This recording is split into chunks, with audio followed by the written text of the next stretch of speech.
യൂണിവേഴ്സിറ്റിയിലെ MCOM first സെമസ്റ്ററിൻ്റെ ഒരു പേപ്പറാണ് മാനേജീരിയൽ എക്കണോമിക്സ്. ഓക്കെ, അപ്പോൾ അതിൽ 8ാമത്തെ യൂണിറ്റ് ആണ് നോക്കുന്നത്. ചാപ്റ്ററിൻ്റെ പേര് വരുന്നത് short run analysis, cost analysis. Okay, short run cost analysis ആണ്. അപ്പോൾ ഇതിൽ നമുക്ക് നോക്കാനുള്ളത് എന്താണ്? Actual cost, variable cost, explicit cost, implicit cost, അങ്ങനെ ഓരോ കോസ്റ്റുകളില്ല. ഫിക്സഡ് കോസ്റ്റ്, വാരിയബിൾ കോസ്റ്റ്, അങ്ങനെ ഓരോ കോസ്റ്റുകൾ എന്താണെന്നൊക്കെയാണ് ഇതിൽ നോക്കുന്നത്. അപ്പോൾ ആദ്യം തന്നെ നമുക്ക് നോക്കാം എന്താണ് ആക്ച്വൽ കോസ്റ്റ്. ആക്ച്വൽ കോസ്റ്റ് എന്ന് പറയുമ്പോൾ എന്തായിരുന്നു? റിയൽ ആയിട്ട് എൻ്റർ ചെയ്യുന്ന അല്ലെങ്കിൽ വരുന്ന ഒരു കോസ്റ്റ്. ഓക്കെ, അതായത് actual cost refers to the amount of money that was paid to acquire a product or asset. ഒരു പ്രൊഡക്റ്റോ അസെറ്റോ അക്വയർ ചെയ്യാൻ അല്ലെങ്കിൽ അത് വാങ്ങാനായിട്ട് നമുക്ക് റിയൽ ആയിട്ട് വരുന്ന കോസ്റ്റിനെയാണ് actual cost. This would be historical ആവാം, പാസ്റ്റ് ആവാം, പ്രസന്റ് ആയിരിക്കാം. The cost of the product, ആ പ്രോഡക്റ്റിൻ്റെ ഹിസ്റ്റോറിക്കൽ കോസ്റ്റ് ആവാം, പാസ്റ്റ് കോസ്റ്റ് ആവാം, പ്രസന്റ് കോസ്റ്റ് ആവാം.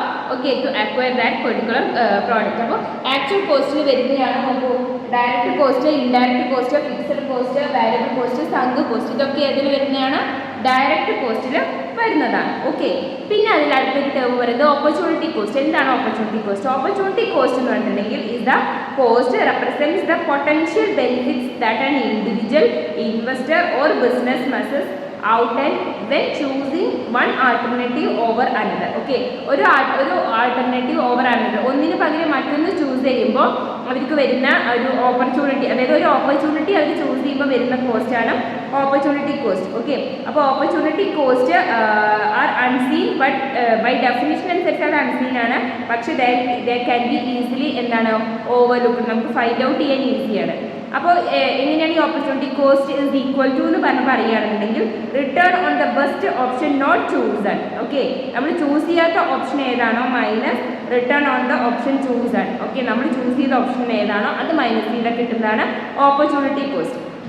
ഓക്കെ, അപ്പോൾ മനസ്സിലായില്ലേ ആക്ച്വൽ കോസ്റ്റും ഓപ്പർച്യൂണിറ്റി കോസ്റ്റും. ആക്ച്വൽ കോസ്റ്റ് പറയുമ്പോൾ ഒരു പ്രോഡക്റ്റ് അല്ലെങ്കിൽ ഒരു ഗുഡ്സോ സർവീസോ ഉണ്ടെങ്കിലും നമ്മൾ അക്വയർ ചെയ്യാനായിട്ട് നമുക്ക് ആക്ച്വലായിട്ട് വരുന്ന കോസ്റ്റാണ് ആക്ച്വൽ കോസ്റ്റ്. അതിൻ്റെ മറ്റൊരു പേരാണ് അക്വിസിഷൻ കോസ്റ്റ് അല്ലെങ്കിൽ ഔട്ട്ലേ കോസ്റ്റ് എന്നൊക്കെ പറയുന്നത് ആക്ച്വൽ കോസ്റ്റിനെയാണ്. ഓപ്പർച്യൂണിറ്റി കോസ്റ്റ് എന്ന് പറയുമ്പോൾ നമ്മളൊരു ഓപ്പർച്യൂണിറ്റി ചൂസ് ചെയ്യുമ്പോൾ അവിടെ വരുന്ന കോസ്റ്റാണ് ഓപ്പർച്യൂണിറ്റി കോസ്റ്റ്. ഓക്കെ, അപ്പോൾ ആ ഓപ്പർച്യൂണിറ്റി കോസ്റ്റ് എങ്ങനെയാണ് കാണുക? നമ്മൾ ചൂസ് ചെയ്യാത്ത ഓപ്പർച്യൂണിറ്റി ഏതാണോ അല്ലെങ്കിൽ നമ്മൾ ഇഗ്നോർ ചെയ്ത ഓപ്പർച്യൂണിറ്റിയിൽ നിന്നും നമ്മൾ ചൂസ് ചെയ്ത ഓപ്പർച്യൂണിറ്റി മൈനസ് ചെയ്യുമ്പോൾ കിട്ടുന്നതാണ് ഓപ്പർച്യൂണിറ്റി കോസ്റ്റ്. ഓപ്പർച്യൂണിറ്റി കോസ്റ്റിൻ്റെ മറ്റു പേരുകളാണ് എന്തൊക്കെ? Are called alternative cost. Opportunity കോസ്റ്റിൻ്റെ മറ്റൊരു പേരാണ് ആൾട്ടർനേറ്റീവ് കോസ്റ്റ്. ഓക്കെ, ഇനി നമുക്ക് നോക്കാനുള്ളത് എക്സ്പ്ലിസിറ്റ് കോസ്റ്റും ഇംപ്ലിസിറ്റ് കോസ്റ്റുമാണ്. എക്സ്പ്ലിസിറ്റ് കോസ്റ്റ് എന്ന് പറഞ്ഞിട്ടുണ്ടെങ്കിൽ എന്തായിരുന്നു? Explicit cost are normal business cost ആണ്. Okay, that appear in company's general ledger and directly effect its profitability. അതൊരു കമ്പനിയിൽ ഡയറക്ട്ലി അതിൻ്റെ പ്രോഫിറ്റബിലിറ്റിനെ എഫക്ട് ചെയ്യുന്ന കോസ്റ്റാണ് എക്സ്പ്ലിസിറ്റ് കോസ്റ്റ്. അതുപോലെ തന്നെ അത് കമ്പനീൻ്റെ ജനറൽ ലെഡ്ജറിൽ ഡയറക്റ്റ് ആയിട്ട് അപ്പിയർ ചെയ്യുന്ന കോസ്റ്റാണ്. ഓക്കെ, അതുപോലെ തന്നെ ദേ ഹാവ് ക്ലിയർലി ഡിഫൈൻ ചെയ്യുന്നുണ്ട് dollar amounts that flow to the income statement. അതായത് ഇൻകം സ്റ്റേറ്റ്മെൻറ്റിൽ അത് ഡയറക്റ്റ് ആയിട്ട് എന്താ പറയുന്നത് എക്സ്പ്ലെയിൻ ചെയ്യുന്നുണ്ട് എന്നാണ് പറയുന്നത്. ഓക്കെ, ഇനി എക്സ്പ്ലിസിറ്റ് കോസ്റ്റ് എന്ന് പറഞ്ഞിട്ടുണ്ടെങ്കിൽ എന്തായിരുന്നു? അതിന് മുന്നേ നമുക്ക് ഏത് ഇംപ്ലിസിറ്റ് കോസ്റ്റ് എന്താ നോക്കാം, എന്നിട്ട് അത് തമ്മിലുള്ള ഡിഫറൻസ് പറയാം. ഓക്കെ, പിന്നെ explicit cost are the cost that A company spends pay for. അതായത് ഒരു കമ്പനി എക്സ്പ്ലിസിറ്റ് ആയിട്ട് പേ ചെയ്യുന്ന സ്പെൻഡ് ചെയ്യുന്ന എമൗണ്ടുകൾ, അതായത് ലൈക്ക് വേജ് പേ ചെയ്യാൻ, റോ മെറ്റീരിയൽസ് വാങ്ങാനായിട്ട്, യൂട്ടിലിറ്റീസിന്, അഡ്വർടൈസ്മെൻറ്റിന്, മോർഗേജസിന്, റെൻറ്റ് പേ ചെയ്യാനൊക്കെ സ്പെൻഡ് ചെയ്യുന്ന എമൗണ്ടുകളാണ് അല്ലെങ്കിൽ വരുന്ന കോസ്റ്റുകളാണ് എക്സ്പ്ലിസിറ്റ് കോസ്റ്റ് എന്ന് പറയുന്നത്. ഓക്കെ, അതുപോലെ തന്നെ എക്സ്പ്ലിസിറ്റ് കോസ്റ്റ് എന്ന് പറയുമ്പോൾ A transaction that has been measurable cost to a firm. Okay, that is the purchase of new assets, hiring of workers, purchase of raw materials. ഇത്തരം എക്സ്പെൻസസ് ഒക്കെയാണ് ഇതിൽ വരുന്ന എക്സ്പ്ലിസിറ്റ് കോസ്റ്റിൽ വരുന്നത്. ഓക്കെ, ഇനി ഇംപ്ലിസിറ്റ് കോസ്റ്റ് എന്താ നോക്കാം. ഇംപ്ലിസിറ്റ് കോസ്റ്റ് എന്ന് പറഞ്ഞിട്ടുണ്ടെങ്കിൽ എന്തായിരുന്നു? Implicit cost is also called imputed cost. Okay, imputed cost എന്ന് പറയും, ഇംപ്ലൈഡ് കോസ്റ്റ് എന്ന് പറയും, നോഷണൽ കോസ്റ്റ് എന്ന് പറയും. ഓക്കെ, ആൻഡ് അങ്ങനെ മറ്റു പേരുകളൊക്കെ അറിയപ്പെടുന്നതാണ് implicit cost. Okay, and it is the opportunity cost equal to what a firm must give up in order to use the factors of production for which it already owns and thus does not pay rent. It is opposite of explicit cost which born direct. അതായത് ഈ നമ്മുടെ explicit cost ഉണ്ടല്ലോ അതിന് opposite ആയിട്ട് വരുന്നതാണ് implicit cost.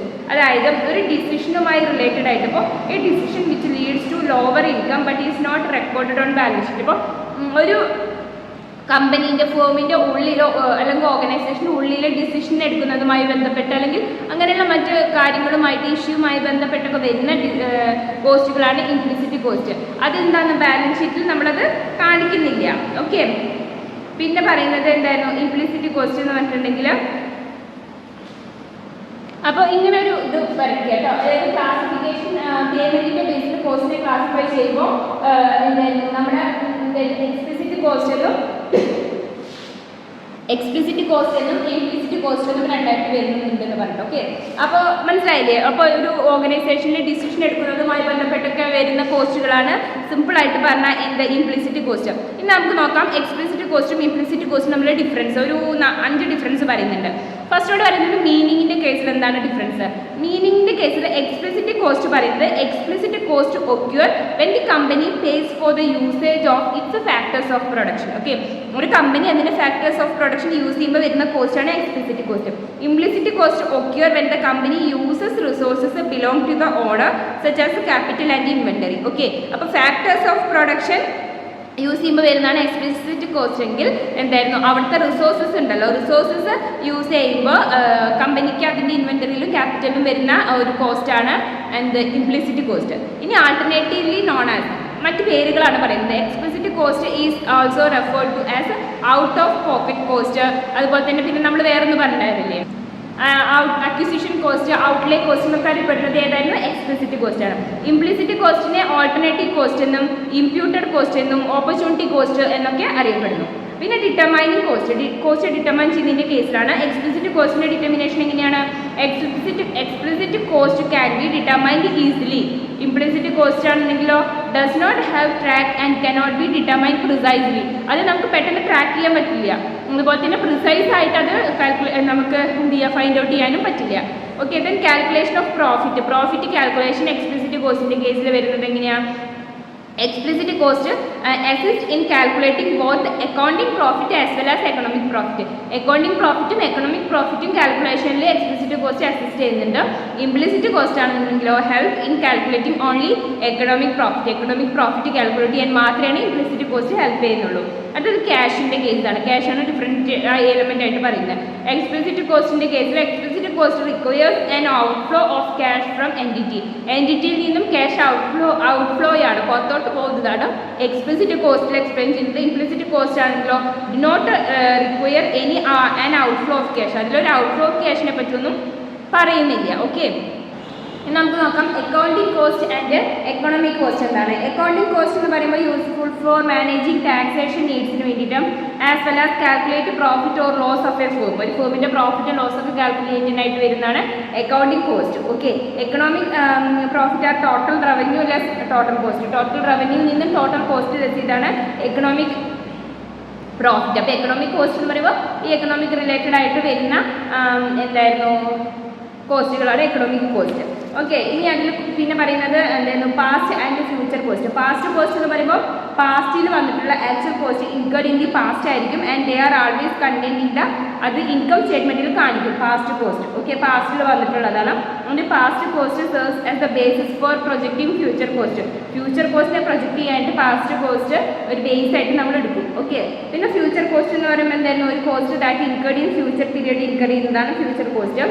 പിന്നെ historical cost and replacement cost. Historical cost പറഞ്ഞാൽ എന്തായിരുന്നു historical cost of an asset is the actual cost incurred at the time the asset was originally acquired. ആ അസറ്റ് ഒറിജിനലായിട്ട് acquire ചെയ്യുന്ന സമയത്ത് നമ്മൾ വാങ്ങുന്ന സമയത്ത് വന്നിട്ടുള്ള കോസ്റ്റാണ് historical cost. And replacement cost എന്ന് പറഞ്ഞിട്ടുണ്ടെങ്കിലോ ആ അസറ്റിന് എന്തെങ്കിലും ഒരു ഇത് വന്നിട്ട് റീപ്ലേസ് ചെയ്യേണ്ടി വരിക, വീണ്ടും പർച്ചേസ് ചെയ്യേണ്ടി വരുന്ന സമയത്ത് വരുന്നതാണ് replacement cost. Then private cost and social cost. Private cost എന്ന് പറഞ്ഞിട്ടുണ്ടെങ്കിൽ that accrue directly to the individuals or firms engaged in relevant activity. Relevant ആക്ടിവിറ്റിയിൽ എൻഗേജ് ചെയ്യുമ്പോൾ ഡയറക്റ്റ് ആയിട്ട് വരുന്ന കോസ്റ്റാണ് പ്രൈവറ്റ് കോസ്റ്റ്. സോഷ്യൽ കോസ്റ്റ് ആണെന്നുണ്ടെങ്കിലോ എന്തായിരുന്നു are passes on the persons not involve in the activity in a direct way. Direct way അല്ലാതെ വരുന്ന കോസ്റ്റുകൾ ഉണ്ടാവില്ലേ, അപ്പോൾ അല്ലാതെ രീതിയിൽ വരുന്ന കോസ്റ്റുകളാണ് സോഷ്യൽ കോസ്റ്റ്. അപ്പോൾ relevant cost and irrelevant cost. Relevant cost for decision making purpose വേണ്ടിയിട്ട് വരുന്ന കോസ്റ്റാണ് relevant cost, which are incurred as a result of the decision under consideration. ഒരു കൺസിഡറേഷൻ്റെ ബേസിൽ ഡിസിഷൻ എടുക്കുമ്പോൾ വരുന്ന കോസ്റ്റാണ് റെലവൻറ്റ് കോസ്റ്റ്.